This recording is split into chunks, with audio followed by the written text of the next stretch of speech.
Hi everyone. So this is kind of a impromptu update, kind of like the updates that I was doing when I was just holding the phone. Um, but it's nothing organized, it's nothing pre-planned. It's just another kind of exosomes update, I guess. Um, but I had, some alone time, so I decided to just come up here because the lighting is always better up here. So I am now on my second cycle post exosomes. So my second period after exosomes. If you remember the last update, I had a headache for 5 days. And I think that was like vaginal burning, stuff like that. No infection. It was just, according to the doctor, hormonal. And so now this would be the second one. So at this point, the exosomes are doing whatever it is that they're gonna do. I don't want to talk too much about it. Like I'm kind of debating how much of information I should give out because I'm still not at 60 days post exosomes. I'm about 2 weeks. I think on April 1st I will be about 60 days post exosome infusions, which is apparently that's like when exosomes have peaked, like they've done, I guess, everything they're gonna do. I don't know. That's just what I've heard. So, but anyways, I was like, you know what? I guess I'll just talk about what's going on. So, and this is probably more interesting for women or for people that menstruate, than it would be for men. But it may give some insight as to what this treatment could do hormonally. I'm sure it does a lot of things to your body, a lot of, different things to your body. So I think hormones is, not the exception here. So I have been, typically leading up to my period, I will have like little cramps here and there. Um, like in the days leading up to it. It used to be really, really bad. Not like really, really painful, but I actually spoke about this in another video. I don't know if it's posted yet, where I would have PMS about 10 days prior to my period. And then that's another 6 days. So it's like, almost half a month dealing with symptoms. And then with the IVIG, that time shortened. It's probably like 5 days before. And then, of course, the period, which lasts about 6 days. So it's been, this week, probably the last 3 or 4 days, I've been having those little cramps. As you can see, I have a huge pimple on my face.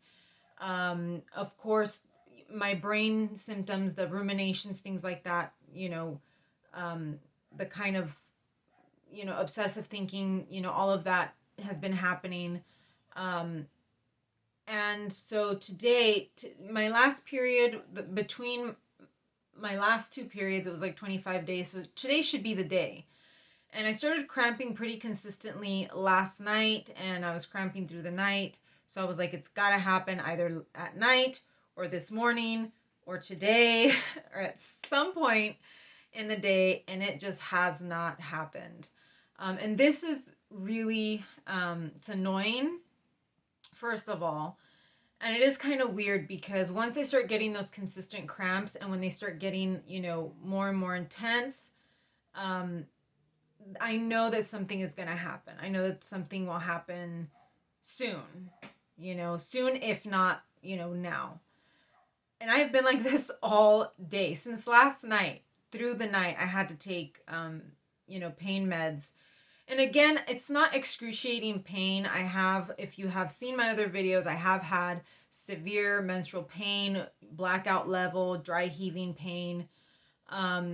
This is not that. And I don't think I think I could deal with it even without the Advil. But having spoken to doctors in the past, they have advised me to take Advil in the days leading up to my period. And of course, if I am feeling pain already, that's probably a good time to start taking it. I guess to reduce that inflammation. I think that what the doctor had explained to me, or the gynecologist, this was many years ago, is that it kind of keeps, I guess, the inflammation down, and it'll make it, like if you're taking Advil or ibuprofen in the days leading up to your period, then it shouldn't be as bad the day of. I have not noticed that, to be honest. The only thing that has brought down that pain is the IVIG. And it brought it down quite a bit. But as you know, I stopped IVIG 2 weeks prior and 2 weeks after the exosomes. So that's about 5 weeks total of no IVIG. And I've been on IVIG, I think, for about a month now. And again, the exosomes are kicking up a lot of dust. My body is just, kind of going nuts. And so I'm not surprised that this is happening. It's just really annoying because it's like, when is this gonna happen? Like, the cramping is very consistent. It should have happened by now. And another thing too is that my knees are hurting quite a bit. And that's, again, not uncommon. I will usually have like a little bit of knee pain or groin pain, like joint type pain, with my PMS, but it's been, again, pretty consistent and pretty constant. It's not excruciating pain, it's just achiness, and the fatigue. I've been very fatigued, very foggy headed, and I think that is a combination of PMS and also of the exosomes. I've been so foggy, kind of out of it. I don't know how to describe it. I'm guessing it's like a brain fog type of situation, because I usually don't have brain fog, or at least I don't have very severe brain fog, and also my oxygen helps quite a bit with that. But I'm not one of those people that has a lot of brain fog. So to have been feeling like this is very strange for me. And it's, I think, another exosome situation. So yeah, I wanted to talk about it because I'm annoyed, I'm frustrated, apart from my concern that treatment may not be going the way that I was hoping. There are moments, when I feel like I feel, I think I'm going in the right direction, just to kind of go back to, you know, having more pain, than I did prior to exosomes. So I really don't know. And again, we're coming up on the 60 days, which is in about 2 weeks. And I feel like I should be sort of turning a corner at this point. And I don't think it's going to be like all of a sudden, day 60, everything's just going to like turn around. I think things should have been turning around, up until this point. I feel like there should be ups and downs. I understand that. I do get that there are people that have neurological issues and that there's a neurological healing phase that can be very painful, but I don't know. I don't know what I'm seeing. And right now, the whole PMS situation is, I think, adding on top of all the other discomfort. And I think it's making the situation a bit worse and a bit more confusing. So I did see in the exosomes support group, another girl was saying that she was also a few days late. Technically, at this point, I am not late with my cycle, but this is a very odd thing to be having such consistent pain, but that my body just doesn't want to like release what's in there. And so it's just really kind of creepy. I mean, I don't know how to describe it. It's very annoying. It's not worrying me yet, because again, if it happens at any point today, that would be, that would be fine. Even if it happens tomorrow, we would still be more or less on schedule. Now, my biggest concern with this cycle, last cycle, I had the 5-day headache, the burning, and then I did have cramps that might have been maybe a little bit more intense than usual, but they were still, manageable with, ibuprofen. Right now, my biggest concern is if I'm already having cramping, and I've been having cramping for over a day without a period, how's it going to be once everything starts? Because it eventually has to start. At some point, it has to start. And typically, that's when the pain goes up. I've always noticed once the bleeding begins, my pain is always more intense. And if I took Advil and I am feeling, kind of like breakthrough pain, and I haven't even started yet, what is it going to be like once I do start? Is this going to be uncontrollable pain? Because as I have said, as I mentioned in my other exosome updates, my pain has shot up quite a bit. the headaches, the neck pain, and then my thoracic pain, neurological symptoms, burning has also gone up quite a bit. The weird thing is that my pelvic floor doesn't feel as stiff as it usually does. I have the pelvic floor stiffness as part of my SPS. And then, of course, menstruation, cramping makes it even stiffer and makes it even less mobile. And I feel like it's still pretty like more flexible than usual, which I would expect would reduce the cramping and the pain, but I'm still having cramping. And again, nothing is happening. And I'm thinking, well, once something happens, where is that pain going to go? Is it going to shoot up? Because that's usually what happens, is that the pain after I start is typically stronger than the pain before. So, and that was actually my concern leading up to this cycle, because I was seeing my pain going up in other areas. So I'm still a little worried. I'm kind of like on the edge of my seat here, and nothing, like I said, nothing is happening, and we're going on probably 24 hours, or I think by nighttime it will be over 24 hours of just consistent cramping, because I did start having cramps like yesterday evening, and then at nighttime that's when they were really just going and going, and through the night, straight into today. It's almost like the cramping that occurs once I start, except I haven't started. So for those of you out there that are, like I said, are menstruating and you're planning on doing this treatment, this could cause, I don't want to say it causes like a hormonal shift. It just kind of screws with everything. And that's sort of how I've been feeling. Like I don't know what the exosomes are doing, but they're screwing with everything. They're just like, it's almost like they're picking at everything. They're picking at everything and not really. And they don't, I don't know, it's almost like they don't know what they're doing. Like they're trying their best and they're just like, we don't know how to help you. We don't know what's going on. We don't know what to do here. And I was reading in that, blog, that girl that has the blog, that she did stem cells and exosomes. She was reading that the exosomes tell the stem cells where to go, or the stem cells tell the exosomes where to go, or something like that. And of course, I've never had stem cells. I've just had exosomes. So I'm just like, I don't know if maybe I'm supposed to have both of them or what.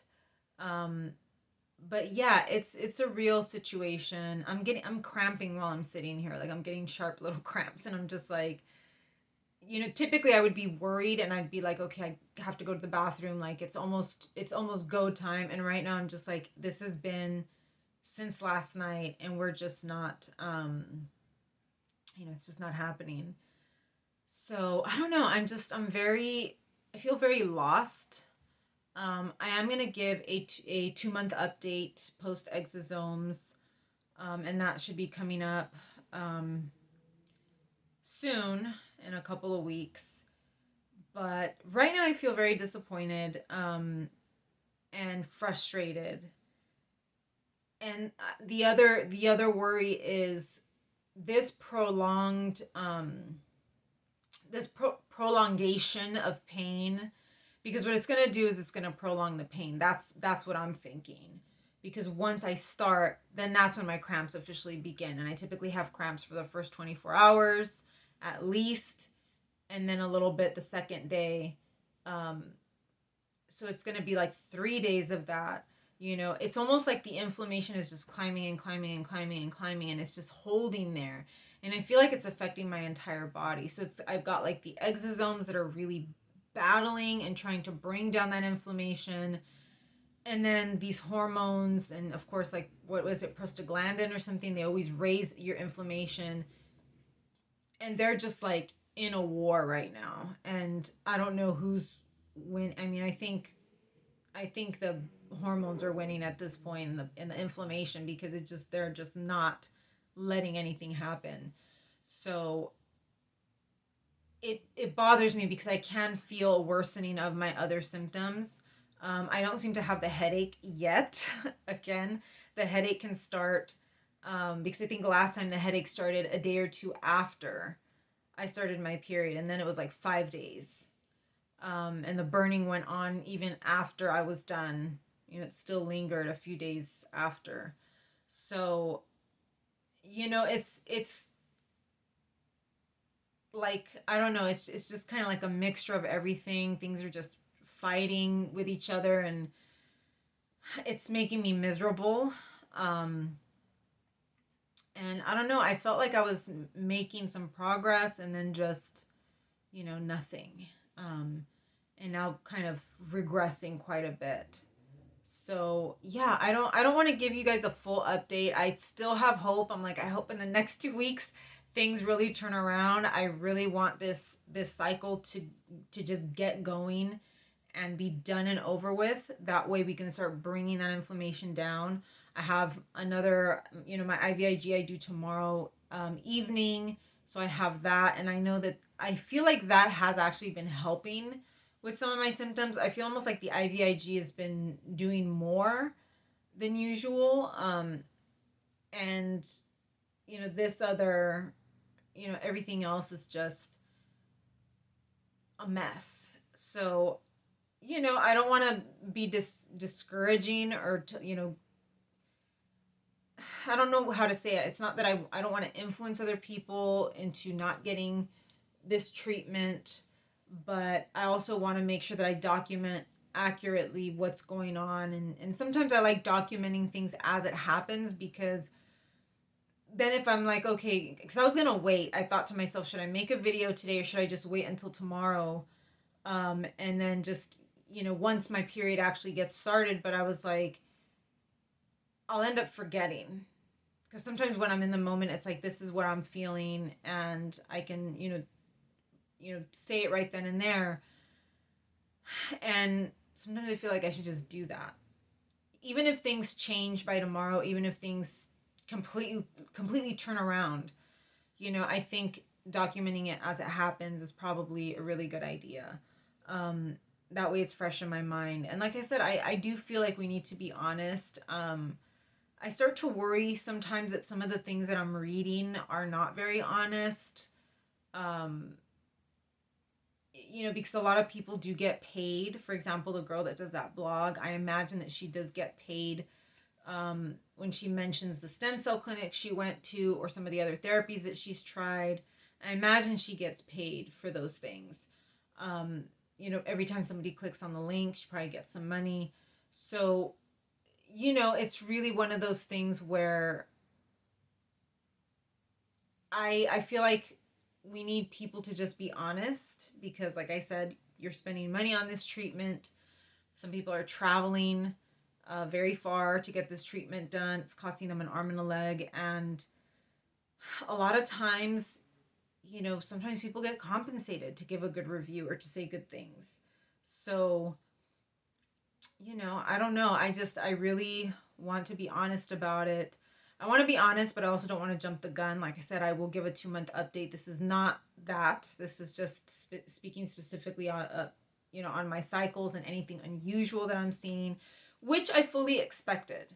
I fully expected things to be unusual, especially around, my period, because that is the first thing that goes wrong whenever anything is up with my body, whether it's an infection or I'm losing weight or gaining weight. That's the first thing that's affected. It's for whatever reason, it's kind of like the canary in the coal mine. It always does something different. So I was expecting something weird. This is very odd and very annoying, because it's just this constant pain, and I don't like, I can deal with the pain once things get going, but the prolonged pain, and again, it's not severe pain yet, but that prolonged pain is worrying me, because pain is inflammatory. It's a symptom of inflammation in your body, but it also will cause inflammation. And I know that my doctor in the past has told me to try to keep pain to a minimum. She has said, you don't want to be in pain all the time, because that will spike your inflammation. So it's kind of like a vicious cycle. Pain is a sign of inflammation, but it also causes more inflammation. So that is kind of what's worrying me. And like I said, I do feel like my rib cage is tightening up more, which doesn't surprise me because if you've got increased inflammation, your symptoms are going to be worse. Your inflammatory symptoms are going to be worse. And then again, am I going to end up having that headache again? My knees are hurting.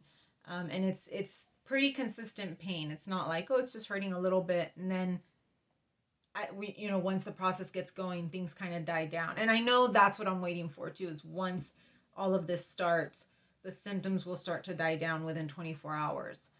And it's not going to die down until everything gets started. So that's the update I have for you guys. It's really annoying. If you have any questions, leave them down in the comments. I probably won't even edit this video. I'll just upload it and I'll put it in the playlist for you guys, because like I said, this wasn't a polished or rehearsed video. I just wanted to come up here because the lighting is a little better.